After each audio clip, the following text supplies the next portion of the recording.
Today we talk about how can you fix this problem on your Jurassic app. So all you have to do, so you just click here on settings, click on it here.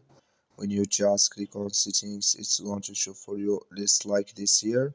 So then you go down, just keep going down, then you click here on apps, then come to apps list here, and there you're looking for so you're looking here for Jurassic app, or just click on search here, and here at Jurassic app it's going to show for you like this. Click on it, so then it's going to take you to next page. Just click on full stop, then you click on OK, then you go down, just click here on storage, come to storage list here, just click here on clear cache. Then all you have to do, so you just go to your Play Store, click on it here, then here you search for Jurassic app. It's going to show for you like this.